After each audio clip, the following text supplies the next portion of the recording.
Taste the Daily.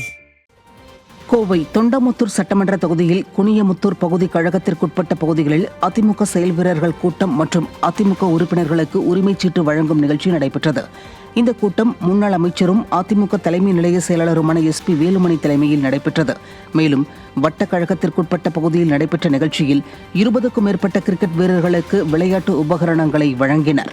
அதேபோன்று ஆஸ்திரிய நாட்டில் நடைபெற்ற சர்வதேச சாம்பியன்ஷிப் கராத்தே போட்டியில் கலந்து கொண்டு தங்கம் வென்ற வீரர் வீராங்கனைகள் முன்னாள் அமைச்சர் SP வேலுமணியை நேரில் சந்தித்து வாழ்த்து பெற்றனர். இதன் பின்னர் அதிமுக உறுப்பினர்களுக்கான உரிமைச் சீட்டுகளை வழங்கினர். கூட்டத்தில் பேசிய முன்னாள் அமைச்சர் SP வேலுமணி 3 வருடங்களில் திமுக எதுவுமே செய்யவில்லை, திமுக ஆட்சி இருக்கக்கூடாது என மக்கள் நினைக்கிறார்கள் என்று தெரிவித்தார். இந்நிகழ்வில் அனைத்துலக MGR மன்ற துணைத் தலைவர் தோப்பு அசோகன், குனியமுத்தூர் அவைத்தலைவர் SM உசேன், குனியமுத்தூர் பகுதி கழக செயலாளர் மதனகோபால், பூத் பொறுப்பாளர் மாயா சதீஷ் மற்றும் கழக வார்டு செயலாளர்கள், பூத் கமிட்டி பொறுப்பாளர்கள், நிர்வாகிகள் உட்பட ஏராளமானோர் கலந்து கொண்டனர்.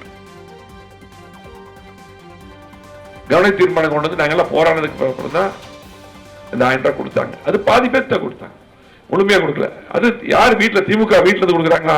உங்க பணம், மக்களுடைய வரி பணம். இப்ப கரண்ட் பில் எவ்வளவு கட்டுறீங்க? ஒரு வீட்டுக்கும் சொத்து வரி எவ்வளவு கட்டுறீங்க? டாஸ்மார்க்ல வரி அதிகம் பண்ணிட்டே இருக்கிறான். இன்னைக்கு எல்லாரும் மக்களுடைய வரி பணத்துல உங்களுக்கு உங்க பணத்தை கொடுக்குறாங்க. யார் திமுக வீட்டில் இருந்து கொடுக்கல. மதுரை புறநகர் மேற்கு மாவட்ட கழகம் சோழவந்தான் தொகுதி வாடிப்பட்டி தெற்கு ஒன்றிய கழகத்தின் சார்பில் கழக வளர்ச்சிப் பணி குறித்தும் மக்களுக்கு ஆற்ற வேண்டிய பணிகள் குறித்தும் ஆலோசனைக் கூட்டம் சோழவந்தானில் நடைபெற்றது. ஒன்றிய கழக செயலாளர் கொரியர் கணேசன் ஏற்பாட்டில் நடைபெற்ற இந்த கூட்டத்தில் பங்கேற்ற முன்னாள் அமைச்சரும் எதிர்க்கட்சி துணைத் தலைவருமான RB உதயகுமார் மற்றும் முன்னாள் அமைச்சர் பாஸ்கர் அம்பலம் ஆகியோர் ஆலோசனை வழங்கினர். இந்த கூட்டத்தில் பேசிய முன்னாள் அமைச்சர் RB உதயகுமார், பொம்மை முதல்வர் எப்படி வெளிநாட்டில் போட்டோவுக்கு போஸ் கொடுத்தாரோ அதே போன்றுதான் டெல்லியில் போட்டோவுக்கு போஸ் கொடுப்பார் என விமர்சித்தார்.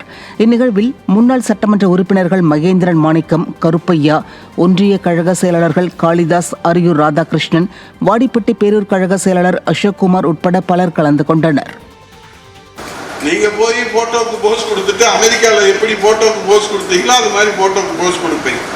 நிச்சயமாக உங்களால் இந்த பிரச்சனைகளுக்கெல்லாம் தீர்வு காண முடியுமா என்று தமிழ்நாட்டு மக்கள் காத்துக் கொண்டிருக்கிறார்கள்.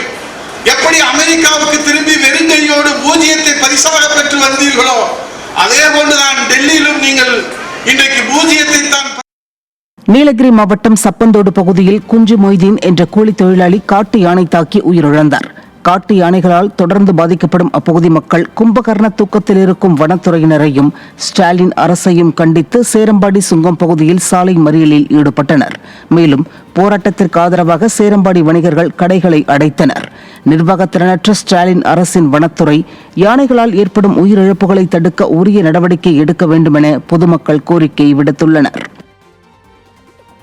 ராமநாதபுரம் ராமநாத சுவாமி கோவிலில் உள்ள காலி பணியிடங்களை உடனடியாக நிரப்ப வேண்டுமென உயர்நீதிமன்ற மதுரை கிளை உத்தரவிட்டுள்ளது.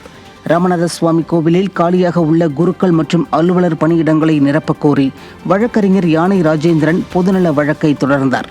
இந்த வழக்கை விசாரித்த நீதிமன்றம், ராமநாத சுவாமி கோவிலில் எத்தனை பேர் பணியாற்றுகின்றனர், கோவிலின் ஆண்டு வருமானம் எவ்வளவு, செலவு எவ்வளவு என இந்து சமய அறநிலையத்துறைக்கு அடுக்கடுக்கான கேள்விகளை முன்வைத்தது.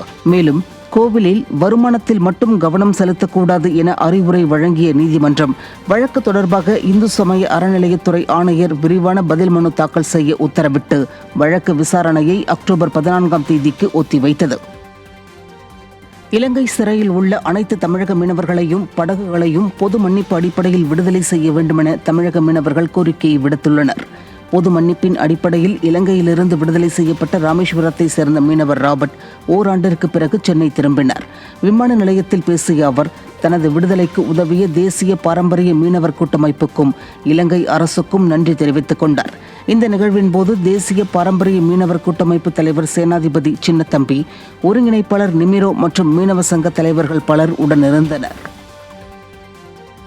சென்னை மாநகராட்சியில் ஊழல் அதிகரித்து விட்டதாக உயர்நீதிமன்றம் அதிருப்தி தெரிவித்துள்ளது.